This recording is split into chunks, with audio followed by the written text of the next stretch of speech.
5, 4, 3, 2, 1, go. Flat right over crest into flat left. So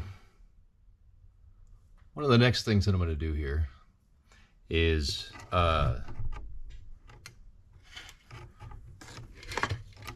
set up some wiring for the DCCD to get up to the front of the transmission. I've D-pinned this plug because this plug is the one that plugs into the DCC on the transmission itself. So with this D-pinned, I didn't have to go out and buy a new one. I could easily use this one. With the DCCD controller, it needs to have a connection to this. Now, the one thing is about the controller that I've got is a MAPDCCD, and it specifies you can hook up to the actual DCCD in the transmission. Either wire does not make a difference. So I can use the same color wire for both ends. It really makes no difference at all. And it just connects through. It basically creates that connection to the electromagnetic clutch assembly to force the DCCD to lock up, to provide torque for whatever percentage of torque that you want to send into the front or to go to the back, basically, is what it boils down to. How much you want to go to the back versus how much you want the actual transmission to run it for. So it's a torque value. It's not like a percentage value front or rear for how much power is going to go to the rear, how much power is going to go to the front. The DCCD itself is always, if it's not live on older DCCD ones, the STI version 2, 3, 4 Type RA, it's going to be 35% torque front to 70 or 65% torque to the rear. So it's like a 65-35 or something around that. So what it allows it to do is at least go up to 50% torque to the front. And that way you can get a little bit extra control, how much torque is actually being sent to the front wheels versus the rear wheels, up to like 65% to the rear. So with this, motorsports wiring, there's always a debate between soldering or crimping. I'm going to crimp these because I'm going to make these ends back here that go into the transmission itself or onto the transmission itself. And I'm not going to worry about soldering it. The crimp is going to be just fine, especially with these guys. These are the types of plugs, the pins. They will fit right into this from the back. And these are to make sure that it's going to be waterproof. So whenever you're doing this, you're going to make sure that, of course, you put those on first before anything else. What I'm going to do is I'm going to get myself fresh because there was a little bit of a nick in the cord here, and start putting it together. This guy to go back here.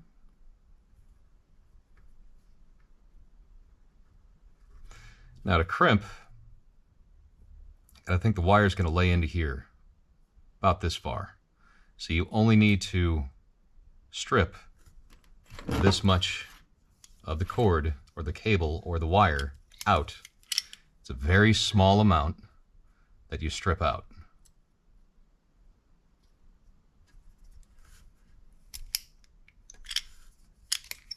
And that's it. Just that right there alone. And that's all that lays into there. But let's bring this up.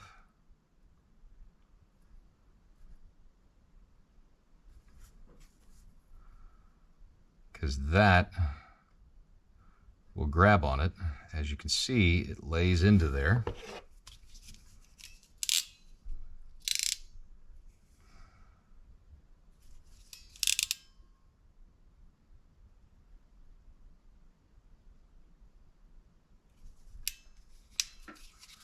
It does have markings for it as far as the size, the insulation, conductor, and all that kind of stuff. So I'm just trying to find the right one that's going to be good for it.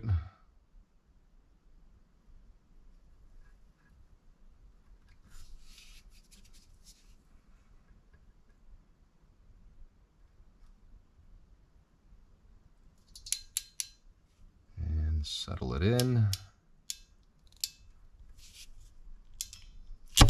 Crimp. Got a good crimp on it. That's in the right spot. Now for the insulation one, because it has conductor down here, insulation up here.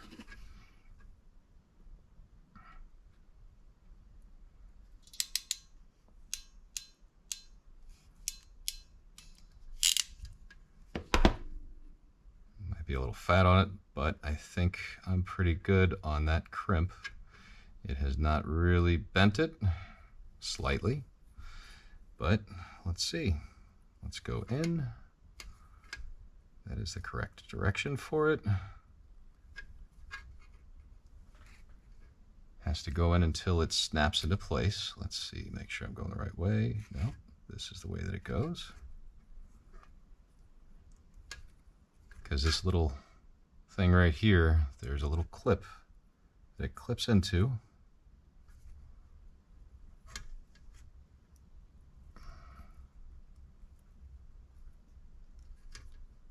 Make sure the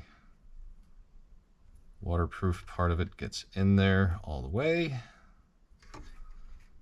The pin is all the way to the end, and it holds itself in place. So that's one. Let me do the other one. I don't care how long they are right now, but that's okay. I'll use this end. Fresh to start. Put my waterproof thing on the back. Slide it back a little bit. Remember, it doesn't require all that much. Just about there.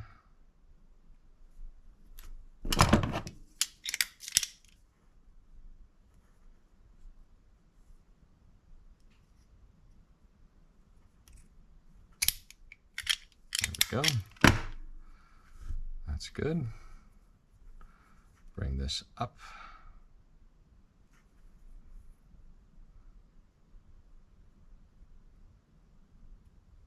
Lay that in place. That's where it should be, is right about there, maybe a little bit less. There. Let's go.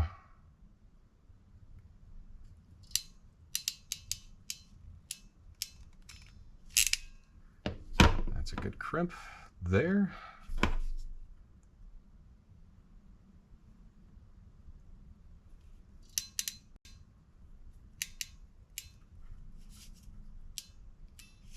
There we go. Crimped in. Good solid connection for it. Goes upside down, or it would seem to be that way. That one went better. Now, both pins are in place. So, I've got my wire that I'm extending. I've got both waterproof plugs in place. That way it'll be a waterproof connector.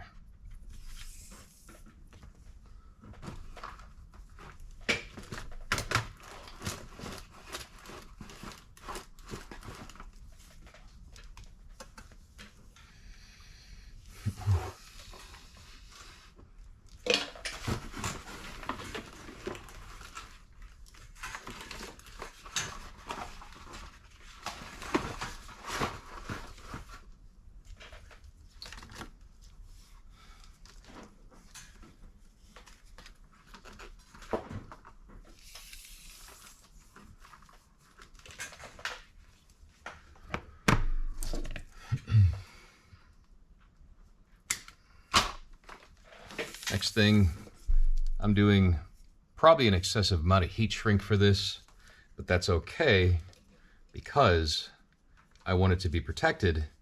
This part is in the elements.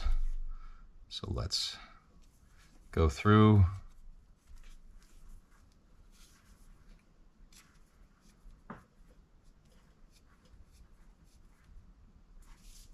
Not the most fun part of this is to get the wire through the heat shrink.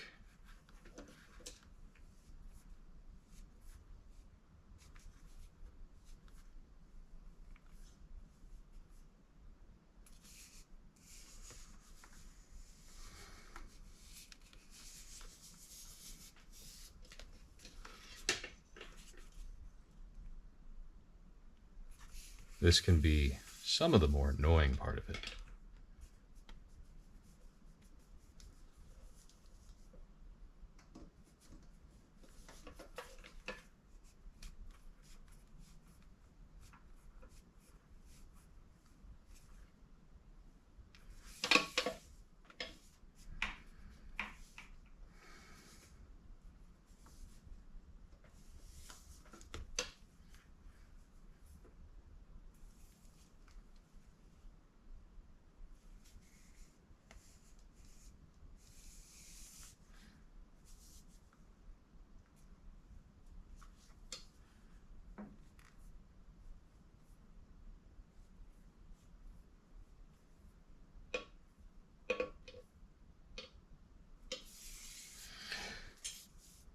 I'm sure if this were more of like the, if I were doing a full professional motorsports harness for like using Tefcell wire or something like that, this would be a different story. And it'd be a lot more of a different wire. I'm just using extra wire that I have from wiring harnesses and cars and things like that that I've messed with. It doesn't matter if it's a Subaru or if it's a Nissan or whatever. I'm just using factory automotive wiring for most cars. I'm down to here now.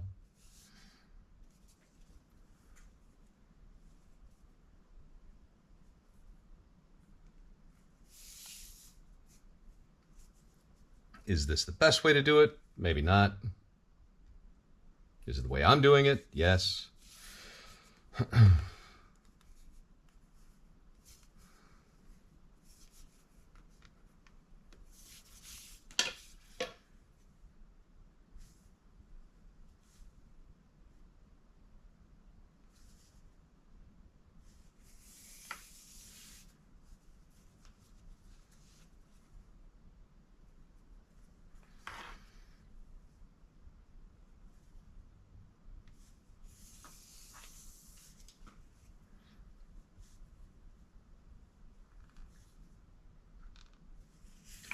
Some of the things you can do to make this easier to do is lube the wire with like dish soap or something like that to push the wire through.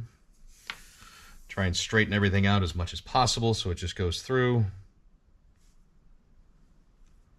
And eventually you will have something that gets all the way through to the end.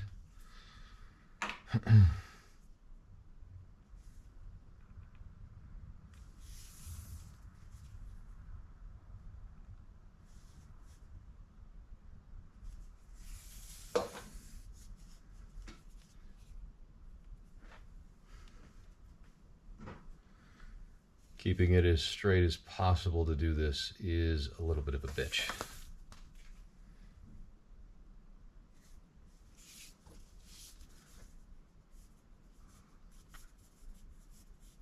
Feel where I'm stopped at. Almost there.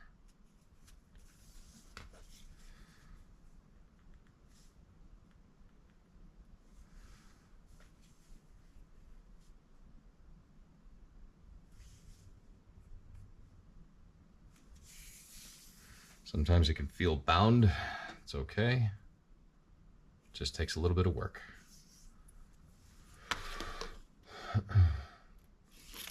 Oh. Try not to do that.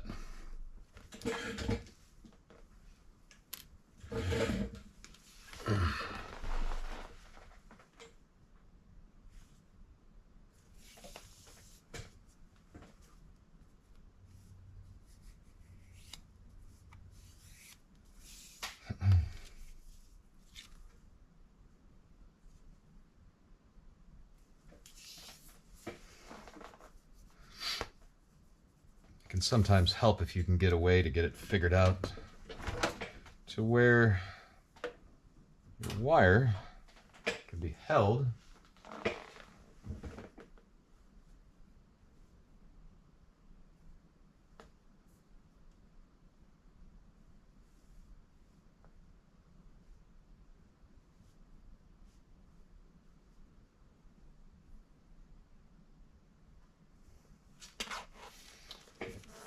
and to get through. Now I can just pull through, get it all the way down to the end. Now I've got it to where it's going to be mostly covered, mostly done. Next thing,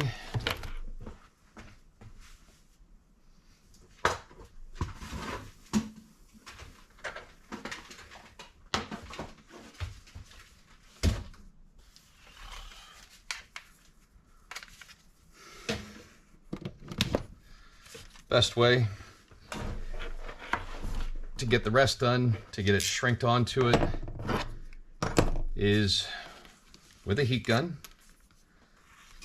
Some people might do a lighter, but when you've got as much as this is, heat gun's gonna be your best bet. Doesn't really matter where you start with it, just get it somewhere.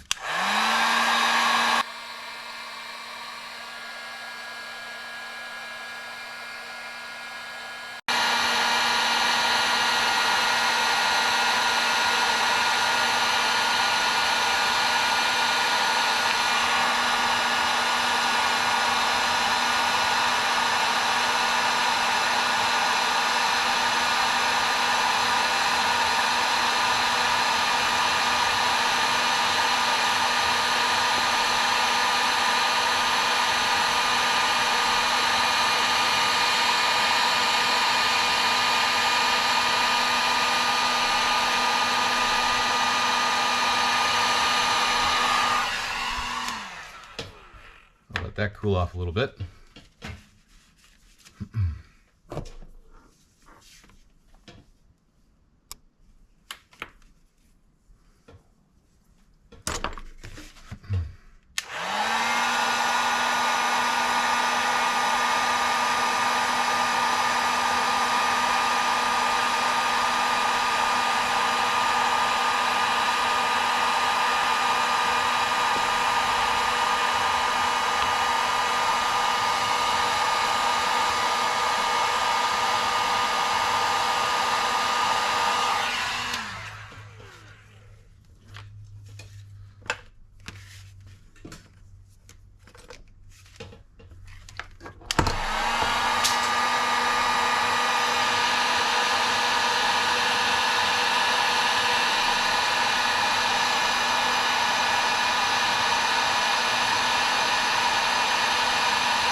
Now, I have a wire, a harness that I've made. I have plenty on the back that I can utilize. I might even cut this down a little farther. That's okay. It may be a little long, but that's all right. Either way, I now have something that is to begin with for the MAPDCCD controller to be able to connect with. And I've got plenty of extra wire. I got plenty of length on it that I can reach from the back of the transmission to the bell housing. And I'll make another end on it. I'll make my own end on it because I don't have to follow a factory one. Only reason why I did this is because I needed to follow a factory one for the DCCD controller, so I don't mess with those wires. But either way, now I'm good to go.